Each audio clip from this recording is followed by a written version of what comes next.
이의 고산 구곡가라는 작품 살펴보도록 할 건데요. 한 가지만 좀 부탁을 할게요. 이게 분량이 조금 길거든요. 그래서 중간에 듣다가 그냥 나가시면 어떡하나 이런 걱정이 조금 있어요.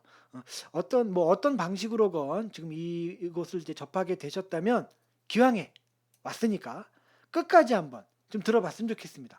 길다고 해봤자 사실은 십 몇 분입니다. 그거 한번 시간 투자하면 그것만큼의 값어치를 할 것이라고 저는 확신하니까 한번 끝까지 함께 가보도록 합시다. 2의 고산 구곡가. 이 고산은 지명이고요. 쓸까요? 고산은 지명입니다. 그러니까 고산이라는 지역에 있는 아홉 굽이로 꾸불꾸불 이루어진 뭐 그 계곡이 있다는 겁니다. 거기에 대한 노래거든요. 제목이 이제 뜻하는 게 그렇고요. 이가 누굽니까? 조선의 위대한 그 학자 투탑 중에 한 명 아닙니까? 이황. 그죠? 그 중에 한 명이에요. 그러다 보니까 이 사람이 노래한 작품이니 많지, 작품의 주제도 자연을 예찬하는 것과 플러스 학문 수양에 대한 것, 이렇게 두 가지가 동시에 나와 있어요. 그래서 이 고산 국어과도 역시 마찬가지 뭐 자연을 쭉 예찬합니다. 야, 자연 너무 좋다. 이런 얘기. 네, 플러스 야, 근데 이 자연 좋은 이곳에서 공부하면은 기가 막히게 공부 잘 되겠다. 이런 얘기가 함께 나와 있어요. 역시 공부벌레는 뭐가 달라도 다른 겁니다. 이렇게 경치 좋은 곳에 가면 야, 너무 좋다. 모든 거 다 팽개치고 그냥 여기서 놀아야겠다. 라고 생각하는 게 저를 포함한 일반적인 사람들의 반응일 텐데 이 같은 사람은 다른 거예요. 야, 여기 경치 진짜 죽이는데 공부하면은 공부 잘 되겠는데 이렇게 생각을 하는 아주 우리랑은 특별한 이렇게 다름을 가진 사람인 것이죠. 다시 돌아와서요. 그래서 그 자연을 예찬하고 학문 수양의 의지를 보여주는 것이 이 고산국어과 전체 주제라고 할 수가 있습니다. 그리고요, 구곡가로 되어 있으니까 아홉 수거든요. 1곡, 2곡, 3곡 이렇게 넘어가요. 근데 그리고 거기에 맨 앞에 이제 서론에 해당하는 한 수가 더 추가되어 있어서 9 플러스 1 전체 10수로 되어 있는 연시조라는 것까지 미리 좀 말씀드리고 이제 본문 해석을 들어가도록 하겠습니다. 제1수, 예, 창작 동기가 나와 있어요. 자연 예찬하고 학무수양하겠다. 이런 게 드러나 있는 그 부분인데요. 봅니다. 고산 구곡담을 사람이 모르더니 이곳을 몰랐다는 겁니다. 몰랐는데 주모복고 하니 주모복고 뭐 풀베고 터잡아 집을 지었다. 내가 그렇게 했다는 거죠. 그렇게 하니 번님네들이 다 오시는구나. 이제야 야, 이가 저기다 집 지었어? 저기 어디야? 뭐 이렇게 좋은 거야? 하면서 사람들이 오더라 그 얘기입니다. 어주버 감탄사고요. 무의를 상상하고 이 무의산이라는 중국에 있는 산입니다. 이곳에서 주자가 이렇게 그 이제 정자 같은 거 지어놓고 여기서 이제 학문 수양을 했다는 거거든요. 그러니까 이가 지금 자기 자신을 주자에다가 이렇게 빗대고 있는 겁니다. 근데 그럴 만한 레벨이 됩니다. 이는요. 그만큼 학문적으로 뛰어났던 사람이었기 때문에. 그 무의를 상상하고, 그러니까 무의산에서 그렇게 주자가 뭐 그렇게 했던 거 나처럼 이렇게 장자 짓고 학문수양했던 것을 상상하면서 학주자를 하겠다. 그 주자를 내가 공부하겠다. 어떻습니까? 자연예찬하고 학문수양하는 그 의지를 드러내는 게 함께 들어 있는 것이죠. 예, 이수 넘어갑니다. 일곡은 어둠의 인가 관암의 해비칩니다. 요 부분이요. 이게 그러니까 문답의 형식으로 되어 있는 거예요. 일곡은 어디매냐? 라고 묻습니다. 그리고 거기에 대해서 일곡이요. 그 관암이에요. 그리고 그 관암에 해가 비치고 있네요. 이런 식으로 묻고 답하는 방식을 취하고 있는 것입니다. 이 문답의 형식을 취한다는 게 예전에 수능에도 한번 나온 적이 있었습니다. 고산 구호가를 가지고서 그런 문제가 나온 적도 있었는데요. 이렇게 기억해 두시면 좋겠습니다. 일곡은 어디냐? 관암인데 거기 해가 비칩니다. 평무에 뭐 잡초 우거진 들판에 안개가 거치니 그래서 이제 해가 비추고 안개가 거친다 해서 이게 관암의 아름다운 경치라고 했는데 관암의 아름다운 아침 경치를 노래한 것이다 라고 볼 수가 있어요. 안개가 거치니 원근이 그림이로다. 멀고 가까운 곳의 경치가 그림같이 아름답구나. 손간에 소나무 사이에 술통을 놓고 버도는 놓고 벗이 오는 것처럼 그 경치를 바라본다. 이렇게 노래하는 겁니다. 관암의 아름다운 아침 경치를 지금 예찬하고 있는 것이죠. 이 곡은 어디매냐? 화암의 춘만 커다. 이 곡은 어디냐? 그 화암인데요. 꽃이 핀 바위인데요. 거기에 늦봄이 왔어요. 그러니까 그 바위에 늦봄에 꽃이 활짝 피어 있다 그 얘기죠. 벽파에 푸른 물에 꽃을 띄워 그 화암에 꽃 피었잖아요. 그 꽃을 푸른 물에 띄웁니다. 그래가지고 야외로 보내노라. 사람들이 승지를 몰라요. 이 아름다운 경치가 있는 이곳을 모르니 알게 한들 어떠리. 내 좀 알게 하고 싶다. 그렇게 이야기하는 것이고요. 해서 여기서 곧 요게 승지를 알게 하는 매개체 역할을 하는 것이죠. 그 도연명이라는 사람이 기록한 무릉도원에 대한 이야기가 연상되는 부분입니다. 이것도 너무 아름다운 곳이라서 그곳에서부터 그 복숭아꽃이 뭐 이렇게 물결 따라 흘러내려가서 그걸 보고 사람들이 야 저기가 얼마나 아름다운 곳인데 이런 꽃이 내려오느냐 뭐 이렇게 감탄했다는 내용이잖아요. 이 무릉도원 이야기가 그 스토리랑 좀 비슷한 거죠. 사실은 이이가 요거 알고 이런 식으로 패러디해서 만든 것이죠. 이 아름다운 화암의 이 아름다운 경치를 이 승지를 사람들로 하여금 알게 하기 위해서 내가 꽃을 띄워서 보내겠다 이렇게 노래하고 있는 것입니다. 화암의 늦은 봄 경치를 지금 예찬한 겁니다. 사수로 넘어갑니다. 삼곡은 어디냐 취병인데요. 거기 이파리가 퍼져 있어요. 그 병풍 같은 절벽에 푸른 잎이 막 펴져 있어요. 그 병풍이랍니다. 병풍 같은 절벽에 이제 그 나무들이 이렇게 자라 있는 거죠. 그런 거 본 적 있으시죠? 무슨 이렇게 막 꽂혀 있잖아요. 절벽에 나무들이 신기하게. 그리고 그 돌들 사이로 막 이렇게 나무도 나와 있고 나무 가지 풀도 나와 있고 뭐 그런 거 본 적 있죠? 저도 본 적 있거든요. 지금 그거 얘기하는 겁니다. 이파리가 퍼져 있다. 녹수에 푸른 나무의 산새는 하상기음 아래 위에서 지저길 적에 그 이제 절벽에 나무가 자라고 있고 이파리가 퍼진 채로 그곳에 산새들이 막 위아래로 이렇게 왔다 갔다 하면서 짹짹짹짹 이제 노래하고 있을 적에 반송이 수청풍하니 소나무가 바람을 받아요. 그럼 소나무가 바람을 받으면 나뭇가지가 흔들리겠죠. 그렇게 흔들리고 있으니 여름 경치가 없어라. 여름 경치가 없다는 이야기는요.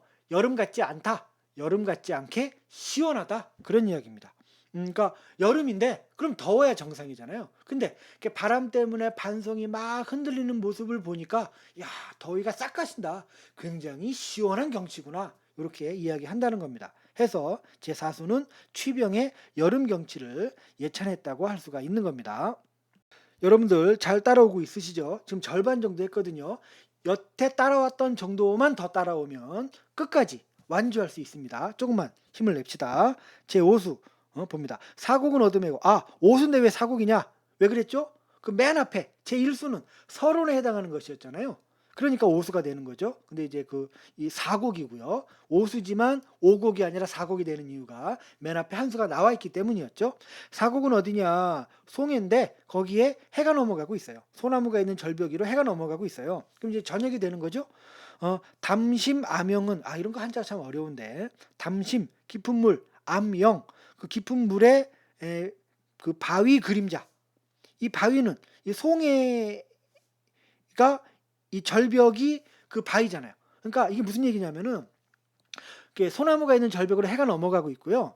그 절벽 앞으로 이렇게 물이 있는 거예요. 그 물에 그 절벽 그림자가 비치는 겁니다. 아시겠죠? 그거를 담심암영이라고 이야기한 거예요. 거기에 온갖 빛이 잠겨 있습니다. 저녁에 해가 떨어지니까 황혼 이렇게 뭐 빨갛고 뭐 이런 기운이 이렇게 울긋불긋할 거 아닙니까? 그 기운이 그 물에 비친 그 바위 그림자 속에 있다는 겁니다. 그러니까 경치가 좋다는 얘기를 기자하는 거죠. 임천이 자연 속에서 임하는 것, 자연 속에서 사는 것이 깊을수록 좋으니 기왕이면 더 깊은 자연 속에 들어가는 것. 그러니까 지금 내가 이렇게 자연에 깊이 들어와 있어서 그 물속에 비친 바위 그림자에 온갖 빛이 이렇게 이렇게 보여지는 것을 내가 지금 즐기고 있어요. 이게 깊은 곳에 임천할수록 좋으니 흥에 겨워하노라. 너무 기쁘다. 너무 흥겹다. 경치가 아름다운 게 너무 즐겁다. 그렇게 이야기하는 겁니다. 송해의 황혼역 경치 주제는 이렇게 하시면 되겠고요. 제6수입니다. 오곡은 어디냐? 은병이 보기 좋구나. 이렇게 뭐 숨어 있다 그런 뜻 아닙니까? 그러니까 숨어 있는 절벽, 눈에 잘 띄지 않는 절벽이 보기에 좋구나. 그러니까 이런 거 신경 쓰지 않으면 사람들이 잘 못 보는 곳인데 내가 이게 보게 됐어요. 너무 보기가 좋아요. 보기 좋구나. 수변 정사는 물가에 세워놓은 정사. 그 아까 맨 앞에서 그 주자가 무이산에다가 정사를 지어놓고 후학들을 가르쳤다고 했잖아요. 이이도 이 고산에 정사를 지어놓고 그러니까 이제 건물을 이렇게 가건물을 지어놨다 그 말입니다. 지어놓고 이제 그 제자들을 이제 가르치고 싶었다라는 이야기거든요. 뭐 그런 이야기 지금 진행하는 겁니다. 수변 정사는 물가에 세워놓은 배움의 집은 소세하다, 이 맑고 깨끗하다 그런 뜻이거든요. 그것도 끝이 없구나. 그러니까 이렇게 은병이 있는 그 물가에 정사를 지어놨는데 그래서 그 모습이 전체적으로 이렇게 봤을 때 너무 소세하다, 맑고 깨끗하다, 기가 막히다 이런 이야기입니다. 그럼 이거 자연과 학문의 어우러짐의 경지를 지금 노래하고 있는 건 아닙니까? 옆에 한번 써봤는데요. 이런 거요. 자연과 학문의 어우러짐을 예찬하는 것이다. 그렇죠? 수변정사는 소세함도 끝이 없어요. 이 중에 강학도 하려니와 이제 자기 특기 살려야죠. 뭐 조선 최고의 그 학자 아닙니까? 수업도 하고 영어 음풍 하겠도다. 이렇게 뭐 시도 짓고 노래도 읊고 하겠다. 예, 자연 속에서 이렇게 이제 그 학문을 하는 즐거움을 노래한 것이죠. 수변정사에서의 강학과 영어 음풍의 즐거움 주제에 이렇게 하시면 되겠습니다. 제7수입니다. 육곡은 어디냐? 조엽에 물이 넓다. 이 조자는 낚시하다 할 때 그 조자잖아요. 이 협곡, 협은 협곡, 좁은 골짜기. 그러니까 육곡은 어디냐? 조엽이에요. 낚시할 수 있는 좁은 골짜기입니다. 그곳에 물이 많아요. 그러면 낚시하기 딱이죠. 골짜기가 좁으니까 이렇게 내가 그 포인트를 잡기가 용이해요. 그 낚시 찌라고 합니까? 제가 낚시를 하지 않아서 정확히 모르겠는데 그 낚시 바늘을 들이울 컨트롤을 하기가 좀 용이하죠. 거기에다가 물의 수량이 또 많으니까 그 안에 뭐 물고기가 많을 가능성이 있잖아요. 낚시하기 딱 좋은 곳이다. 이런 이야기입니다. 조엽에 물이 넓다. 나하고 고기야 누가 더욱 즐기는 거. 죽이는 거가 아닙니다. 이거 즐기는 거. 그 낚시하고 있는 나, 그 다음에 그 물속에서 있는 물고기. 야, 우리 둘 중에 누가 더 이 아름다운 경치를 즐기는 것이냐? 나하고 고기가 함께 어우러지는 자연 친화의 경지를 보여주고 있는 것이죠. 황혼의 낚싯대를 메고 대월기, 이 대월기 한자 뜻 자체가 달빛을 맞으며 돌아온다 이런 뜻입니다. 그거를 하노라. 그렇게 그 조엽에서 낚시하면서 야 이거 이 즐거움을 나만 즐기는 거냐 물고기만 즐기는 거냐 우리 모두 함께 즐기는 거냐 뭐 이렇게 즐거워하다가 낚싯대 메고 돌아온다 이렇게 이야기한 겁니다. 제7수는 조엽의 야경이라고 주제를 잡을 수가 있겠고요. 8수 칠곡은 어디매이냐 풍암인데 그곳에 가을빛이 좋구나. 그러니까 단풍 그 바위에 이제 단풍, 그러니까 나무가 단풍이 이렇게 들어있는 거예요. 그 모습이 너무 보기 좋다. 그래서 가을빛이 너무 좋구나. 청상이 10개 치니 서리가 10개 칩니다. 이제 가을이 되니까 그 아침 저녁으로 서리가 하얗게 내릴 거 아닙니까? 그것이 얇게 이렇게 치니 그 풍암에 절벽이 금수로다. 절벽에 이렇게 서리가 이렇게 끼어 있거든요. 그 모습이 햇빛이 어떻게 비치냐에 따라서 막 이렇게 다채롭게 비치거든요. 마치 비단 같구나. 그 모습이 비단같이 그 빛깔이 아름답구나. 하남에 차가운 바위에 혼자 앉아서 집을 잊어버리고 있노라. 그 아름다운 풍암의 모습이 너무 보기 좋아서 내가 이렇게 그 집안일도 다 까먹고 이곳에 그냥 한참 앉아 있게 된다. 그런 이야기입니다. 뭐 자연 예찬인 거죠. 속세의 일을 잊어버릴 정도로 이곳의 자연이 아름답다. 그렇게 이야기하고 있는 겁니다. 이제 2수 남았거든요. 여기까지 온 여러분들 정말 대단하시고요. 기왕 온 거 끝까지 마무리합시다. 이제 한 뭐 1분이나 2분이면 다 끝날 것 같죠? 9수입니다. 팔곡은 어디 메이냐? 금탄의 달이 밝다. 그 검은 거 할 때 그 금자잖아요. 금탄, 검은 거 연주. 그러니까 이게 그 시냇물이에요, 시냇물. 근데 시냇물이 졸졸졸졸 그 흐르는 시냇물의 물소리가 악기 연주 소리처럼 들린다 해서 금탄이라고 이름을 붙인 겁니다. 팔곡은 금탄입니다. 그 시냇물입니다. 그곳에 달이 밝게 떴어요. 그럼 밤이네요. 그죠? 옥진 금이로 뭐 좋은 검은 거로 그런 뜻입니다. 수삼곡을 노는 말이 뭐 놀았지만 수삼곡을 연주했지만 이 수삼곡을 그러니까 여러 곡을 연주한 주체가 내가 아닙니다. 내가 아니고 시냇물이 연주한 겁니다. 시냇물 자체가 그 아주 좋은 악기라고 지금 이 사람이 표현했잖아요. 그러니까 그 시냇물 소리가 악기 연주 소리인 거예요. 그렇게 아주 좋은 옥진금이 좋은 악기를 가지고 훌륭한 노래 몇 곡을 시냇물이 연주하고 있어요. 그러지만 고조를 알 사람이 없어. 그 옛가락을 알 사람이 없어요. 그 시냇물이 연주하는 그 고조를 알 사람이 없어서 나 혼자 즐기며 있노라. 그러니까 지금 이곳에 나 혼자 와 있는 거예요. 나 혼자 왜 와 있는 겁니까?